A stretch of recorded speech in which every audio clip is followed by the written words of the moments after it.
All right, we've been covering the Masters, covering writing about golf for what feels like, 10 days now.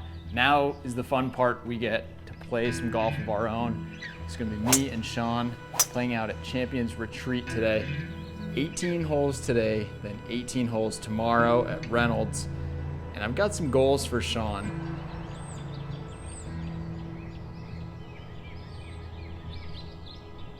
So here's what we're looking for. In 36 holes, I want him to make 3 or more birdies.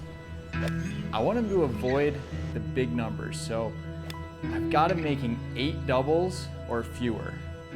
Breaking 40 at least one time on 9 holes, and then I want him to break 80, this is a stretch goal, on some combination of 2 9s.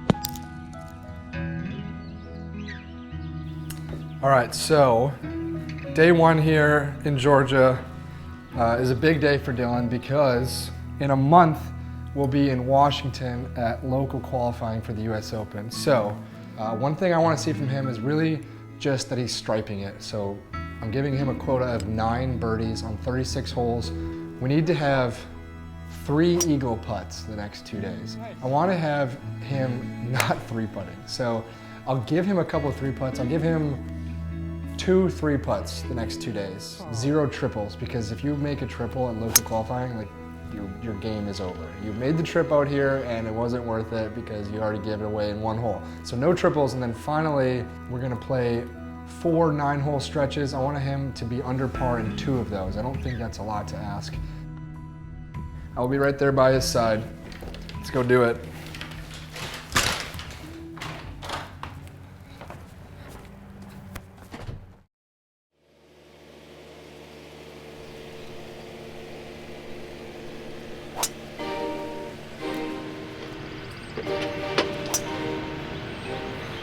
The real question is, what if neither of us reach any of these goals?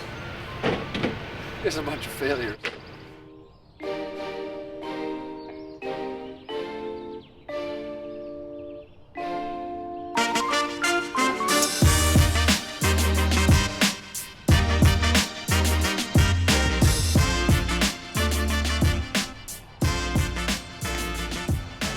Double watch is in trouble here.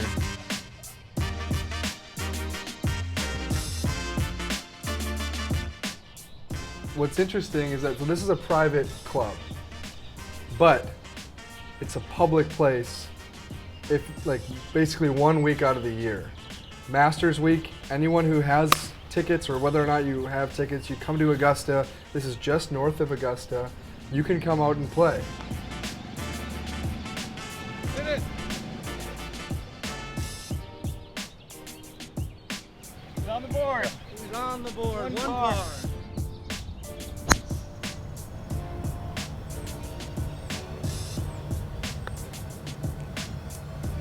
Did he do it?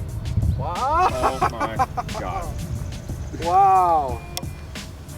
That is not a birdie. How you guys feeling about your goals so far? Not good about mine. I am really in a hole. But Sean's actually well on his way over here because he's sneaky close to just me straight up right now.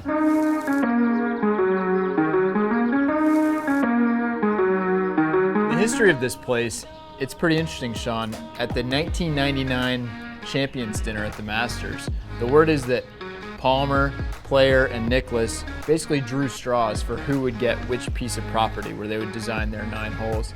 You said the Nicklaus course you think is on the best piece of land. Yes. You could make an argument that the Palmer course is just as good or even more scenic. You've got the Savannah River, which is massive, gorgeous. You can see over to South Carolina over that river. And you've got the Little River, which really breaks up the holes in a pretty cool way. So there's a lot of dramatic, pieces to this property. It's open. You can play it. Yeah. It's playable. I mean, I hit a bunch of greens today. I struggled once I got around the greens. Gosh, those greens are nice though. They really are. They're We played them early in the speedy. morning, right? No one had touched them, but they're quick, very true. Whoa. Basically all you want. Tournament. We're going. The greens mystified me. Every putt seemed like went, 4 or 5 feet by the hole. Unfortunately, Dylan, one of the goals that you had was to have only 2 3-putts the next 2 days. 36 holes. I was only giving you 2 3-putts, and you used them both on the front 9. No more 3-putts. Can't have any more the rest of the trip. You made 3 birdies, Sean. You already reached your birdie quota. You made 2 different 2s today. Yeah, well first, I mean, don't doubt me, I guess. Maybe have higher expectations for me. Oh, that's the one. You got it good. B, good. Shot. Great birdie. What do you have to say? Tweet, tweet. We checked that box, which is good. We unfortunately did not break 40. We had a chance on both 9s to break 40. That's kind of the perfect emblem of my game, is getting right up to 40 and actually not breaking it. Your goals were to, 1, make 9 birdies. You made 3 today. You're gonna have to go low tomorrow. Yeah. You were supposed to get 3 eagle putts. We got 2 of those for you. Very proud of you for that. Thank you. I wanted to see you shoot under par on 2 of our 4 9s. Didn't happen You today, didn't do Sean. that once. You gotta go low tomorrow. I've been grinding on the laptop all week, maybe Yeah. not on the putting practice, and I missed a few of those comebackers. Or are you gonna practice tonight? We got a big round tomorrow. I'm gonna practice the next 8 hours until we can't see anymore. A little bit into the darkness, wake up early, a few more putts, and then I'm gonna be ready for competition. No 3-putts tomorrow. Thanks. Attaboy. Good plan. Good Guys, plan. I appreciate y'all Good coming out. caddying. Thanks for Ryan, having thanks us. a ton. I enjoyed it. I would say it's a little unfortunate we have to leave here. This little back porch is really nice. That's all I can say about it. It's really nice, but we got somewhere else to be.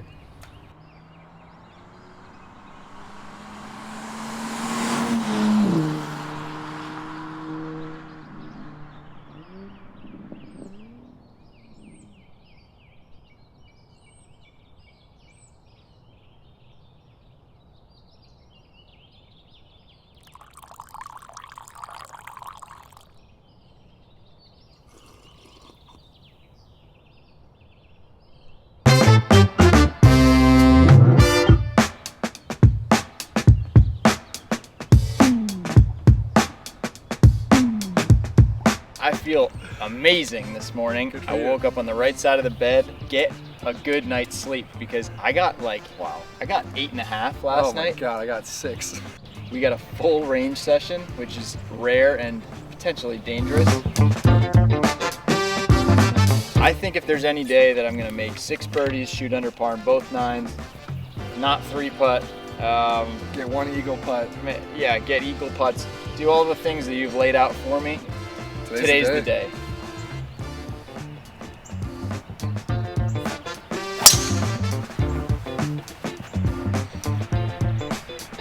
Beauty!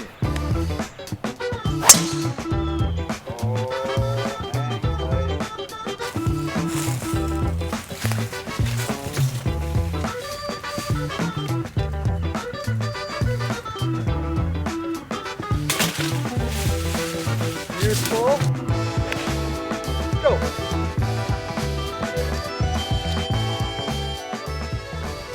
All right, we only got 86 yards in. I gotta make 6 birdies so it can feel like you got a birdie every hole, but it's only the first hole, so I really don't feel that press yet.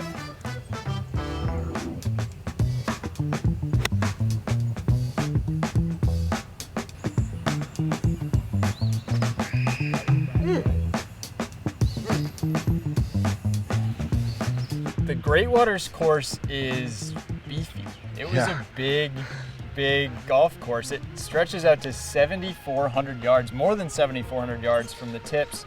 And no matter where you play it from, it's just a big golf course. There's some testing par 5s that'll stretch you out, some par 4s that get down towards 500 yards. Yeah. It's a championship style course, and then on the back 9 especially, you get the views to match. It is a bolstered front 9 that is a lot of long 4s, and you have to grind your way through it. And if you do, you can rejoice on the back nine. You get a lot of breeze off of Lake Oconee. Obviously the holes get prettier and prettier the further they go. It's a heart, because we love golf, that's how much we love it. There's pine straw, there's some big trees that you can recover from if you get a little bit off base. I know all about that.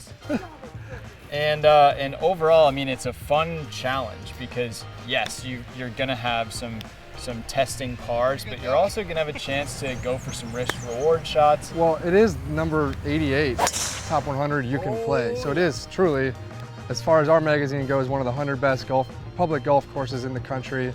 So that alone should sell it. The hills are pretty serious out here. We hoofed it.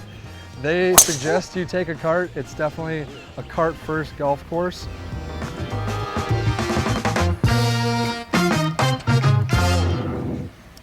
We were supposed to be under par. We were even par.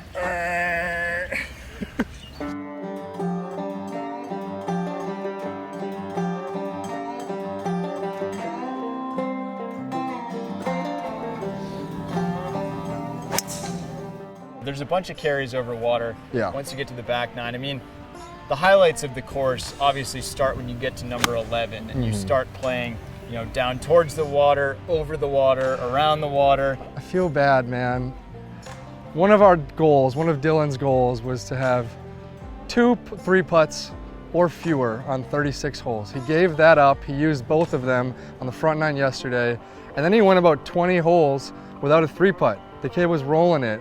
And then all of a sudden he drives the green on the 11th and has 52 yards on the putting surface.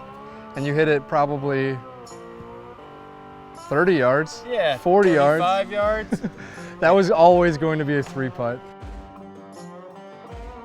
Number 11 is one of the coolest holes out here. Where the pin was today, all the way over on the very left corner of it. Diabolical. I mean, I don't even know what you're supposed to do. I hit about as good a shot as I could to the front right part of that green, and then I had a 157-foot putt that I hit about 100 feet, and I mean, it was a really cool hole. You can imagine there's no shortage of options what you're supposed to do. You could lay it up, have a wedge, but that's a tricky shot. So, I mean, there's a bunch of holes on the back nine where the strategy can really start to get in your head in a stimulating way. You gave me 3 birdies as a goal to make. I did that in the first day. You gave me... I should point out, you didn't... It's good you did them yesterday because you didn't really add to that total today. But you gave me 8 double bogeys or worse. Yes, how'd that go? Used all 8 of them. We held on for dear life the last 3 holes out here. My other goals were to try and break 40 once and also try to break 80 among 2 of my 9s. That I didn't do, so that's Double X there. which is fine though, because I made more goals than you did. You did, all right, so you were 3 out of 5. I was 2 out of 5, Sean. I got a couple that were probably more generous from you. You said no triple bogeys. I did not make any triple bogeys. I made, I think, 1 double, and that was about it. And then you said you wanted me to have 3 eagle putts, and I think I ended up with 4 eagle putts. That's correct. I had a couple today, even though I 3-putted one of them, which axed my 3-putt goal. So hitting that green was kind of a good news, bad news situation. Well done. Hey, nice par, kid. Oh, thank you. That's the good stuff. Overall though, for a buddies trip, it's pretty easy to get wrapped up in goals that you want to shoot. You want to break 80, you want to make 9 birdies. It's so easy to kind of get zoned in on that stuff. But at least you look around, even if it wasn't good golf, it wasn't great golf for us, we still got Lake Oconee, and probably the biggest reason why I stopped focusing on the double bogeys was just that we're here, we're a part of Reynolds. It's a great vibe out here.